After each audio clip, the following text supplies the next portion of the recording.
Ben Affleck and J.Lo have more ups and downs than a roller coaster. Now, look, there's something here you can learn. I'm not a big celebrity person, but this is a really interesting lens and view to put this through. Why am I putting it through the lens of celebrities? Is because we see it play out, right? We see what the newspapers or tabloids or magazines report, and we can see the pattern. They get together, they get engaged, they break up, they have the big flashy wedding, they live together for a while, and then they get divorced, which is where we are today, right? Full disclaimer, I'm very well aware that I don't know them and I have no idea whether what is reported is false or true, right? However, we do know that these patterns play out in so many couples' lives. Now, even if you don't ever have this pattern play out of we're together, we're not together, this episode is helpful for you because I'm going to go through things that we do as humans that sabotage our relationship, that really can stuff it up, and what you can do to actually put it back on track. Now, I have some epic YouTube videos coming up, so I would like you to hit subscribe so you can get more of this. There is nothing more important than getting your relationship on track. Your relationship is your wealth.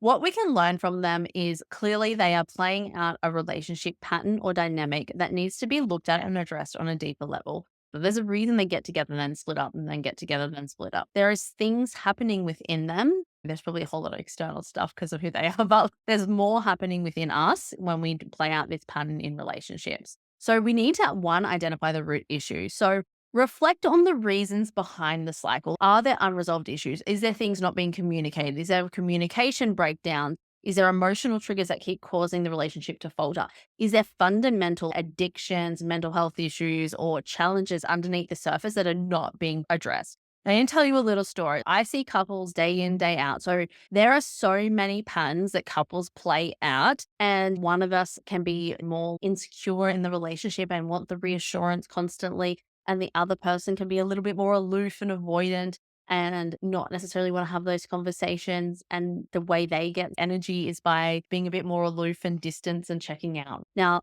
this is just one of the many patterns that play out in relationships. There are hundreds. Okay. And we all play out different patterns based on what has happened in childhood or different things like that, right? And when you can have some awareness around it is really when you can shift the process. It's a starting of shifting the process. So you don't actually have to continue to do this dance.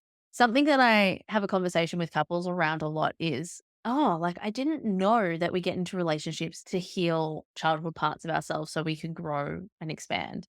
That relationships are just great big shiny mirrors showing us our stuff. So a lot of people think we get a new partner, we get a new relationship, we get a new life. Now, there are some circumstances that might be true. You take yourself where you're going. So you need to really think about what patterns am I bringing to this relationship? What baggage am I bringing? And work through that. That is how you become a better partner. Now, addressing the root cause is literally the only way to break the cycle of getting back together, not getting back together, or to break the other patterns that we have intrinsically embedded in our relationships. Number two is to set clear boundaries. Now, establishing what's acceptable and not acceptable, what's acceptable behavior, language, thoughts, words, actions, all the things. So both people can know what's expected and what's tolerated and what's not tolerated. This reduces the likelihood we're going to end up in the Ben and JLo cycle that they have fallen into. Because if you don't actually clearly communicate your standards, boundaries, thoughts, feelings, all of these things, the other person's never going to know, and nor should they, right? They're not mind readers. So you need to clearly communicate this stuff with love and intention. Number three is to really prioritize consistent communication. So many couples end up breaking up because they don't take the time to close loops in their relationship. They have all of this stuff building up like resentment, hurt, pain, frustration, shame, all of the things. And they don't take that time to check in, see what's going on with the other person. Ask if we've not finished certain conversations. Now, let me be clear. Things that are important to you are not always important to your partner and vice versa. And what's important to them might not be important to you. And so it's actually important to go, is there any conversations we haven't finished this week? Is there anything we should do around that? It gives them an opportunity to go, actually, yes, this was important because you may never have thought of it. For example, in my relationship, what's important to my husband, half the time I would never think that's super important that we finish that conversation and talk about it. Yeah. But what's important to me, he probably doesn't think the same. Right. So it's valuable because you both have your strengths and weaknesses, and this is how you create an unstoppable, unshakable team. So number four is to commit to personal growth. Now, I know this sounds like a bit of a funny thing and personal growth everywhere at the moment, but what I mean by this is just growing yourself, looking at yourself, having self-awareness, having 100% responsibility over yourself. so you can actually stop these cycles occurring constantly. That is so important. Is the most powerful part of this episode that you need to listen to. Here are 10 different key patterns which often show up in relationships. The reason I think this is so important for you to listen to is because you can identify what's going on in your relationship. And then from there, you're able to make a clear action plan or get support to help you move out of these places. Now, I spoke already on the episode about the pursuer distancer dynamic. One person seeks closeness and connection, which is the pursuer, and the other person withdraws and seeks space and distance, leading to frustration on both sides, right? Because one person actually wants closeness and the other person's pulling back because of what's happening, and it creates this really constant loop and no one really gets anywhere. You see this a lot in relationships. Number two is a negative communication loop. So couples may fall into a pattern of criticism, defense, stonewalling, contempt, and this fundamentally undermines the relationship. Number three are power struggles, competing for control, dominance, and this can manifest in different things like in decisions, responsibility, overall direction of the relationship or your lives in general. Number four, unresolved conflict. So repeatedly avoiding conflict or not resolving it leads to resentment, emotional distance over time. This is what I call the slow burn. This is the frog in the pot. It's getting hotter and hotter, hotter. It's boiling.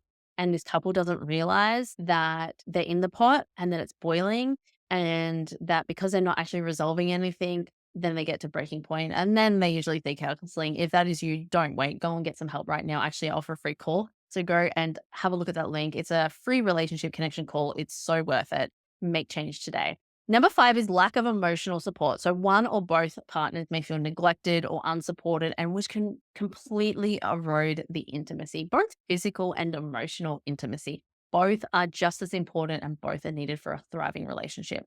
Number six is different conflict styles. Now, let me tell you, all couples have a different conflict style, but what I work with couples is a system, a plan that we have that actually helps you use your strength and your weakness and what you like and dislike in terms of conflict to get a productive outcome, to get a solution, to get a resolution. So it's okay if they're different, but some people usually will conflict like head on. I want to address this. I want to confront this.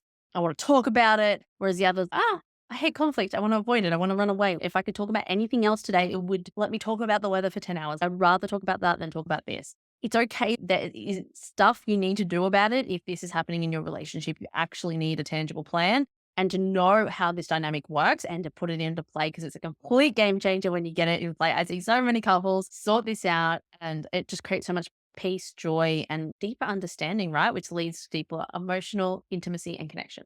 Number seven is the parent-child dynamic. See this a lot. One feels they're in the caretaker role. One becomes more passive or dependent on the other person, creates a massive imbalance in the relationship. One kind of becomes the mom and then the child, and it's not going to intimacy or marriage. So this is really important that we actually address this. Let both people have 100% self-responsibility around this to move forward. Attachment issues is number eight. So anxious, avoidant, disorganized attachment styles can create patterns of insecurity, neediness, and emotional withdrawal. Now, again, it's okay if you have one of these, but you just need to know how to work with it, what to use, and how to get on the same page around this. Number nine is unmet expectations. Couples harbor unspoken or unrealistic expectations of each other, which we've spoken about, leading to disappointment and frustration. You really, let me say this again, really have to clearly communicate expectations or standards or what is in your mind. Don't let yourself or your partner become a mind reader. It doesn't work. Number 10, routine and disconnection.